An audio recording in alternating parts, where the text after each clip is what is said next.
प्यारे विद्यार्थीगण, मैं ऋतिक आपका इस प्यारे से YouTube चैनल में स्वागत करता हूँ। मिथिला यूनिवर्सिटी के वो सभी स्टूडेंट जो BA पार्ट 3 में अभी पढ़ रहे हैं, जिनका एग्ज़ाम होने वाला है और जिनका ऑनर्स पेपर पॉलिटिकल साइंस है, उनके लिए आज का वीडियो, आज की यह क्लास बहुत ही खास है। आज हम BA पार्ट 3 के पॉलिटिकल साइंस ऑनर्स पेपर के पेपर 6 का सिलेबस डिस्कस करने जा रहे हैं, सिलेबस बताने जा रहे हैं। तो अगर आप अब तक पेपर 6 का सिलेबस नहीं जानते हैं तो यह वीडियो निश्चित रूप से देखें, पूरा देखें। इसमें आपको आपका पेपर का पूरा सिलेबस अच्छी तरह से डिस्कस करके मैं आपको बताऊंगा। इस क्लास को आगे बढ़ाने से पहले अगर आपने अब तक हमारे चैनल को सब्सक्राइब नहीं किया है तो उसे सब्सक्राइब कर लें, अपने यार दोस्तों के साथ इस वीडियो को शेयर करें और अगर आपको जानकारी पसंद आई तो वीडियो को लाइक निश्चित रूप से करें। कुछ सुझाव हो, कुछ पूछना हो तो कमेंट बॉक्स में निश्चित रूप से कमेंट करें। तो आइए हम अपनी आज की क्लास की शुरुआत करते हैं। LNMU BA part 3 political science honours paper number 6 का आज हम सिलेबस पढ़ने वाले हैं। आपके बुक का नाम है अंतर्राष्ट्रीय राजनीति, इंटरनेशनल पॉलिटिक्स। ये आपके बुक का नाम है और इसके अंतर्गत जो कुछ भी आपको पढ़ना है वो मैं आपको एक एक करके बताते जा रहा हूँ। आप या तो नोट करते रहिए, नहीं तो अगर आप कहिएगा तो आपको स्क्रीनशॉट लेने का भी मौका दिया जाएगा। आप एक स्क्रीनशॉट भी ले सकते हैं। नोट कीजिएगा तो वो आपके लिए अच्छा रहेगा। इसमें आपको सबसे पहले पढ़ना है अंतर्राष्ट्रीय संबंधों की अवधारणा एवं आयाम।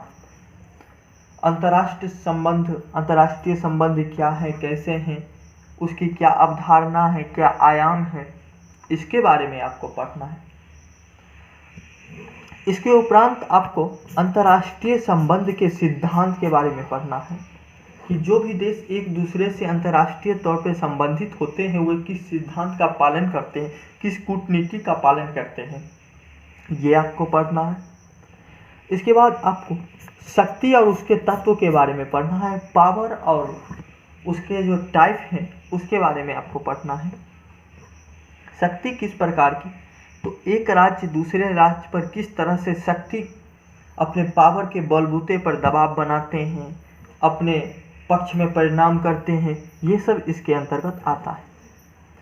इसके बाद आपको सत्ता संतुलन के बारे में पढ़ना है कि एक समूचे विश्व, अंतर्राष्ट्रीय विश्व को किस तरह से संतुलित किया जाता है, एक राष्ट्र दूसरे राष्ट्र पर किस तरह से संतुलन जमाता है, इस सब के बारे में आपको पढ़ना है। उसके बाद आपको निशस्त्रीकरण और शस्त्र नियंत्रण के बारे में पढ़ना है। निशस्त्रीकरण की जो अंतर्राष्ट्रीय आयाम है, अंतर्राष्ट्रीय कानून बनाया गया है और शस्त्र नियंत्रण का जो प्रयास किया जा रहा है सभी देशों के द्वारा, इसके बारे में आपको पढ़ना है। इसी निशस्त्रीकरण में आपको परमाणु जो हिरोशिमा पर अटैक हुआ था उस सब के बारे में भी आपको जानकारी मिलेगी। इसके उपरांत आपको सामूहिक और सहकारी सुरक्षा के बारे में पढ़ना है कि एक राष्ट्र किस तरह से दूसरे राष्ट्र को प्रॉमिस करते हैं कि हम आपकी सुरक्षा करेंगे, उसके बदले में दूसरे राष्ट्र उस राष्ट्र को कुछ आर्थिक सहायता प्रदान करता है, अपने देश में व्यापार करने की अनुमति देता है। यही सब पॉइंट है जो इसके अंतर्गत आपको पढ़ना है। सामूहिक सुरक्षा के अंतर्गत आपको जो विश्व स्तर पर सुरक्षा परिषद है उसके बारे में भी जानकारी लेनी है। इसके बाद आपको निवारण तथा तनाव स्थैर्य के बारे में पढ़ना है कि अगर कोई राष्ट्रों के बीच तनाव उत्पन्न हो गया, युद्ध की स्थिति उत्पन्न हो गई, तो उसे किस तरह से निपटना है अंतर्राष्ट्रीय तौर पे, इसके बारे में आपको जानकारी रखनी है।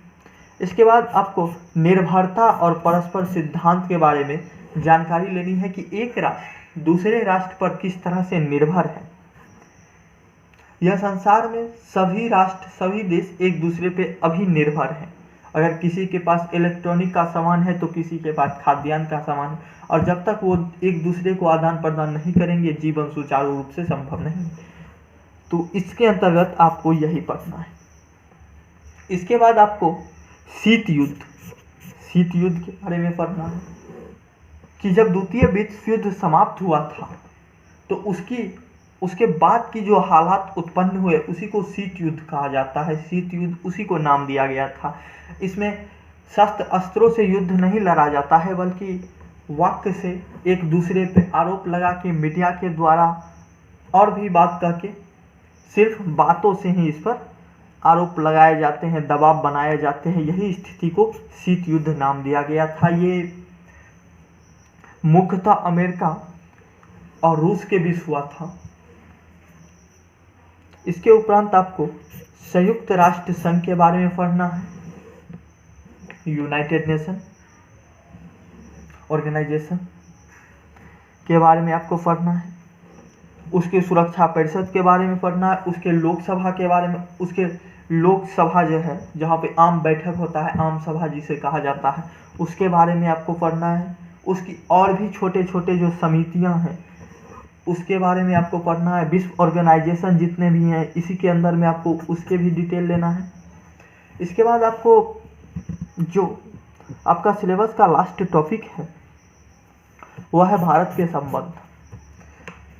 भारत के संबंध पाकिस्तान से किस प्रकार हैं, भारत के संबंध अमेरिका से किस प्रकार हैं, भारत के संबंध चीन से किस प्रकार हैं और भारत के संबंध श्रीलंका से किस प्रकार हैं, ये आपको जानना है। एक दूसरे के साथ संबंध किस प्रकार के हैं, कब युद्ध हुआ था, क्या उसका परिणाम हुआ, किस स्थिति में युद्ध हुआ, ये सब आपको जानकारी रखनी। अभी के वातावरण में क्या प्रभाव है, ये सभी आपको जानकारी रखनी। अब क्वेश्चन ऑफ वेटेज की बात कर ले तो यही संबंध से एक क्वेश्चन तो निश्चित रूप से ही आएगा ही आएगा। यानी कि आपका 20 नंबर तो इसी संबंध से पक्का है कि भारत का संबंध इन 4 देशों से कैसा है। अगर इस 4 देश का आप जान लेते हैं तो 20 नंबर आपका यहीं से कंप्लीट हो गया। बाकी पे बात करें तो अंतर्राष्ट्रीय जो ये फर्स्ट टॉपिक है इससे भी एक क्वेश्चन आता है। इसके उपरांत आपको सत्ता संतुलन से एक क्वेश्चन आएगा और शक्ति से भी एक क्वेश्चन आएगा। सामूहिक और सरकारी सुरक्षा से भी एक क्वेश्चन आता है। यह कुछ मुख्य बिंदुएं थी जिससे क्वेश्चन आना निश्चित होता है। बाकी आपका सिलेबस आपके सामने है, आप पूरा सिलेबस को पढ़ें। जितना ही टाइम बचा है उसी में कोशिश करें कि सबके बारे में कुछ न कुछ जानकारियां हासिल कर ली जाए। तो आइए नेक्स्ट जो हमें आपको बताना है कि आपके एग्जाम का पैटर्न क्या है। आपके एग्जाम में सब्जेक्टिव क्वेश्चन कुल 8 आते हैं, जिनमें से 4 का आपको जवाब देना होता है। एक क्वेश्चन 20 नंबर का आपका होता है, 80 नंबर यहाँ से हो गया। ऑब्जेक्टिव क्वेश्चन 10 होता है, जो 10 का 10 को आपको कंपलसरी होता है जवाब देना। 2 नंबर का एक क्वेश्चन होता है, यहाँ से 20 नंबर आ गया, टोटल आपका 100 मार्क्स हो गया। या ऑब्जेक्टिव क्वेश्चन का जो मुख्य ऑब्जेक्टिव क्वेश्चन का एक क्लास, एक वीडियो चैनल पर भी आपको मिल जाएगा। आप अगर जाइएगा और वीडियो के सेक्शन में देखिएगा तो आपको वहाँ पे पेपर 6 का, पेपर 5 का, पेपर 7 का और पेपर 8 का, चारों का ही मुख्य एक वीडियो उपलब्ध हो जाएगा।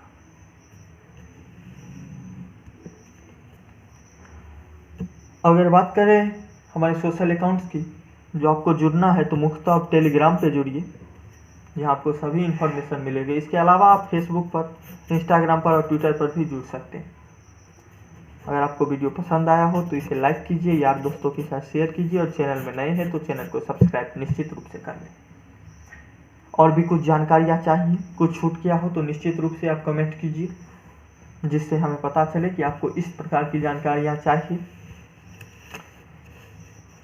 स्क्रीनशॉट लेना है तो ले लीजिए।